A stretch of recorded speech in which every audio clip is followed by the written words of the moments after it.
PM Modi का निवेश और कारोबार पर बड़ा बयान। बोले सरकार ने किया सिस्टम आसान, निवेश बढ़ाएं, नवाचार लाएं, देश के विकास को दे रफ्तार।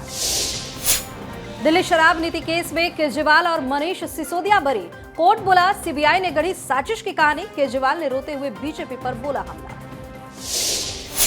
अरविंद केजरीवाल पर भाजपा नेताओं ने साधा निशाना। बोले अदालत ने सबूतों के अभाव में किया बरी, कानूनी प्रक्रिया अभी खत्म नहीं हुई, ईमानदारी पर भी उठाए सवाल। जापान से लौटते ही सीएम योगी का बड़ा आदेश। बोले लापरवाही बर्दाश्त नहीं, त्योहार से पहले कर्मचारियों को दे सैलरी। पाकिस्तान अफगानिस्तान में जंग के हालात, पाक ने फिर की एयर स्ट्राइक। तालिबान बोला इस्लामाबाद में मिलिट्री ठिकाने को बनाया निशाना।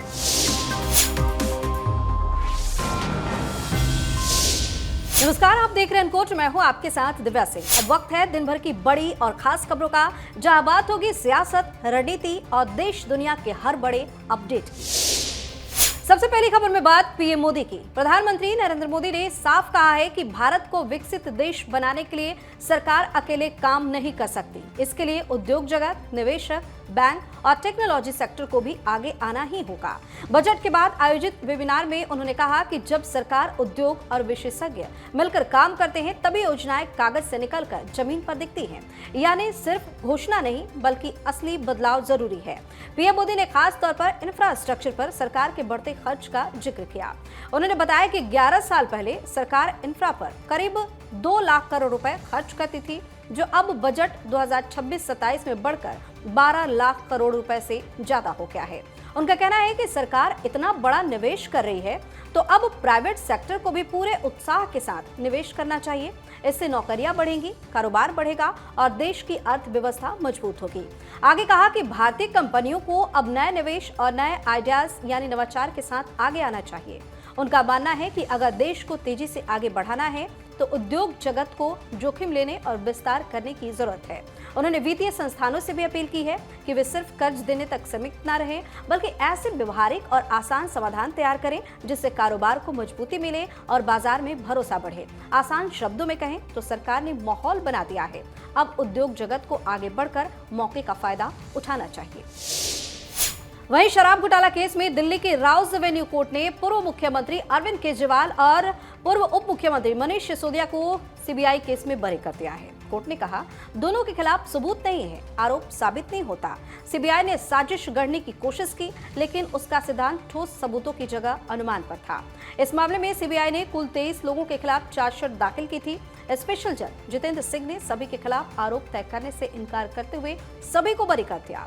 बरी होने के बाद कोर्ट से बाहर मीडिया से बातचीत के दौरान केजरीवाल काफी ज्यादा भावुक हो गए। उन्होंने कहा, मैंने जिंदगी में सिर्फ ईमानदारी कमाई है।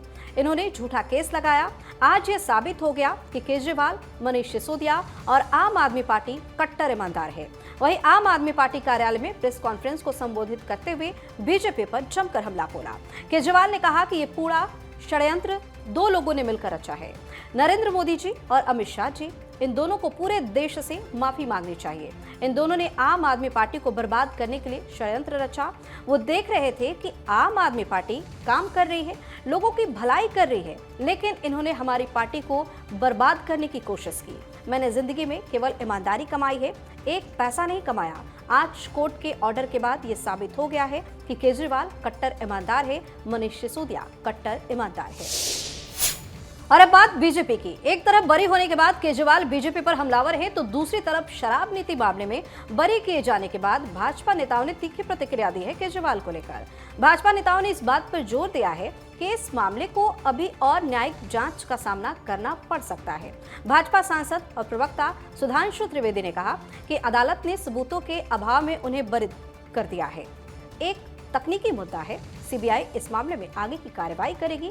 पार्टी फैसले का विस्तार से अध्ययन करने के बाद एक सुनियोजित जवाब देगी। वहीं अमित मालवीय ने एक्स पर पोस्ट में कहा कि दिल्ली उत्पाद शुल्क मामले में फैसला निचली अदालत ने सुनाया है। अतीत में दिल्ली हाईकोर्ट और सुप्रीम कोर्ट ने भी संबंधित मामलों में कड़े और निंदनीय बयान दिए हैं। ये देखना बाकी है कि उच्च न्यायालयों में ये फैसला कितना खरा उतरता है। कानूनी प्रक्रिया अभी पूरी नहीं हुई है। भाजपा के प्रदेश अध्यक्ष वीरेंद्र सचदेवा ने कहा कि शराब घोटाले के अलावा भी उनके खिलाफ कई अन्य मामले हैं। उन्होंने बयान में कहा कि निचली अदालत ने अपने आदेश में साफ तौर पर सबूतों के अभाव की बात कही है और यही बात जांच एजेंसियों भी पहले से कहती आ रही हैं। सचदेवा का आरोप है कि अरविंद केजरीवाल और उनके साथियों ने सबूतों को नष्ट किया है, यानी कि उससे छेड़छाड़ की गई। कई सिम कार्ड और मोबाइल तोड़े गए जिनका आज तक कोई पता नहीं चल पाया। उनका कहना था कि अदालत ने भी इसी संदर्भ में सबूतों की कमी का उल्लेख किया है। बता दें कि अब केजरीवाल मामले पर सीबीआई ने दिल्ली हाईकोर्ट का रुख किया है। इस खबर में बात सीएम योगी की। सिंगापुर और जापान की 4 दिवसीय यात्रा से लौटने के तुरंत बाद मुख्यमंत्री ने प्रशासन को कई निर्देश जारी किए हैं। मुख्यमंत्री योगी आदित्यनाथ ने होली के उत्सव से पहले सभी कर्मचारियों को बड़ा तोहफा दिया है। सीएम योगी ने अधिकारियों को निर्देश दिए हैं कि होली से पहले सभी कर्मचारियों को उनका वेतन दिया जाना सुनिश्चित किया जाए ताकि लोग त्योहार को हंसी खुशी के साथ मना सके। इसके साथ ही सरकार की तरफ से अवकाश में भी कुछ बदलाव किए गए, यानी छुट्टी में बदलाव किया गया है। सरकार ने सभी अधिकारियों को निर्देश दिया है कि राज्य में सभी कर्मचारियों का वेतन होली से पहले दिया जाना चाहिए और ये सुनिश्चित करो इनमें आउटसोर्सिंग, संविदा कर्मी, सफाई कर्मी आदि सभी कर्मियों को होली से पहले सैलरी दे दी जाए। इसमें किसी भी तरह की कोई लापरवाही नहीं होनी चाहिए। अगर लापरवाही हुई तो इसे बर्दाश्त नहीं किया जाएगा। आदेश के मुताबिक इस बार 1 मार्च को रविवार की वजह से अवकाश रहेगा। 2 मार्च को होलिका दहन को लेकर सार्वजनिक अवकाश निर्धारित है और 4 मार्च को होली की छुट्टी रहेगी। इसलिए सभी कर्मचारियों, वेतनभोगियों और पेंशनधारियों को फरवरी महीने का वेतन 28 फरवरी को ही जारी कर दिया जाए, जिससे लोगों को त्योहार मनाने में पैसे की दिक्कत न महसूस हो। वह इलाहाबाद हाईकोर्ट ने शंकराचार्य स्वामी अविमुक्तेश्वरानंद सरस्वती की गिरफ्तारी पर रोक लगा दी है। जस्टिस जितेंद्र कुमार सिन्हा ने अग्रिम जमानत पर फैसला सुरक्षित रख लिया है। अब मार्च के तीसरे हफ्ते में मामले पर सुनवाई होगी। शंकराचार्य ने मामले में 24 फरवरी को अग्रिम जमानत के लिए याचिका दाखिल की थी। कोर्ट में राज्य सरकार के वकील ने जमानत का विरोध किया। वहीं शंकराचार्य के वकील ने कहा कि यह केस एक धर्मगुरु का है, ना कि किसी अपराधी का। पूरा मामला साजिश का है। सरकारी वकील ने कहा कि शंकराचार्य बहुत पावरफुल है, अगर उन्हें जमानत मिली तो केस को प्रभावित कर सकते हैं।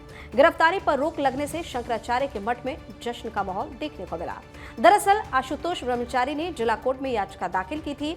जज विनोद कुमार चौरसिया के आदेश के बाद झूसी थाने की पुलिस ने स्वामी अविमुक्तेश्वरानंद के खिलाफ बटुकों से कुकर्म की एफआईआर दर्ज की थी। सुनवाई से पहले अविमुक्तेश्वरानंद से मीडिया से बातचीत करते हुए कहा कि हमारी ओर से कोर्ट में वकील मजबूती से पक्ष रखेंगे। सच को सामने लाने के नार्को टेस्ट से जो भी होना चाहिए, झूठ की उम्र नहीं होती है, वो सब हम करने के लिए तैयार हैं। सभी प्रमाण पेश किए जाएंगे। फैसला पक्ष में न आने पर हम सुप्रीम कोर्ट तक जाएंगे। आखिरी खबर में बात पाकिस्तान और अफगानिस्तान की। पाकिस्तान और अफगानिस्तान के बीच जंग के हालात बन गए हैं। पाक एयरफोर्स ने एक बार फिर अफगानिस्तान में कई प्रांतों में एयर स्ट्राइक की है।